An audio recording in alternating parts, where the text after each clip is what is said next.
அனைவருக்கும் வணக்கம். நீங்கள் நம்ம சேனலுக்கு புதுசுன்னா பக்கத்தில் இருக்கிற பெல் பட்டன் அமைத்தி சப்ஸ்கிரைப் பண்ணிக்கோங்க. தொடர்ந்து எல்லா வீடியோக்களையும் நீங்கள் பார்க்கலாம்.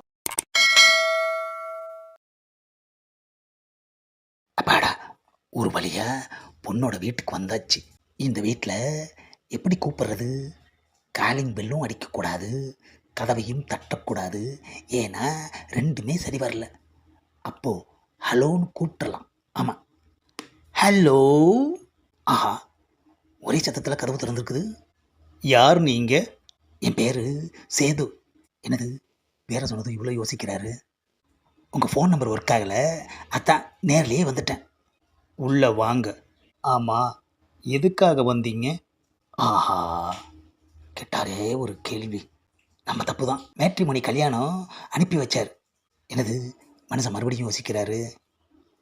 கல்யாணம் உங்களை ரொம்ப லேட்டாக அனுப்பியிருக்காரு. நேற்று தான் கல்யாணத்துக்கிட்ட விசாரித்தேன். பொண்ணை பற்றி விசாரிச்சிங்களா? ஓ, விசாரிச்சேனே. நல்ல அடக்கமான பொண்ணுன்னு சொன்னார். கல்யாணம் உண்மையைத்தான் சொல்லி இருக்காரு. அதனால தான் பிடிச்சி போய் நேர்லேயே வந்துட்டேன். பொண்ணை பார்க்கலாமா? ஓ, நீங்கள் பொண்ணு பார்க்க வந்திருக்கீங்களா? ஆமாங்க, பொண்ணு பார்க்க தான் கல்யாணம் என்ன அனுப்பிச்சிருக்காரு.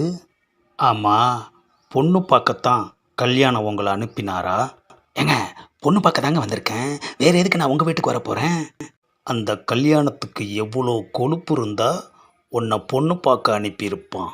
என்னது, திடீர்னு டென்ஷன் ஆகிட்டாரு.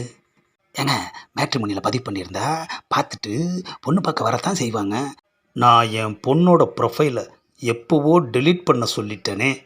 ஆஹா, என்னடா வில்லங்க எதுவும் வரலையேன்னு பார்த்தேன், வந்துருச்சே. ஆமாம், எதுக்குங்க டெலீட் பண்ண சொன்னீங்க? பொண்ணு பார்க்குறதுக்கு அவ்வளோ அம்சமாக தானே இருக்குது. பொண்ணு அடக்கமானவன்னு தெரிஞ்சும் நீ பொண்ணு பார்க்க வந்திருக்கன்னா உனக்கு எவ்வளோ கொழுப்பு இருக்கும். என்னங்க இது, அடக்கமான பொண்ணு தானே எல்லாருக்கும் பிடிக்கும், அதனால தான் நானும் வந்தேன்.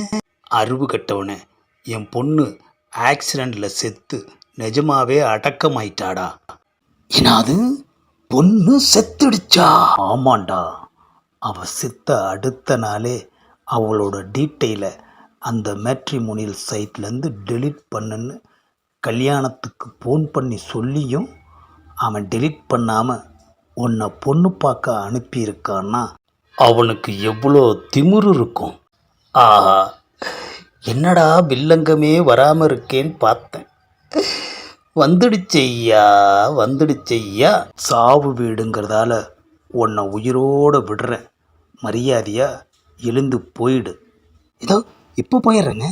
A few moments later. அப்பாடா, ஒரு வழியாக வெளியில் வந்துட்டோம். நல்ல வேலை, பொண்ணு செத்து போயிட்டதால நம்மளை அடிக்காமல் விட்டான்.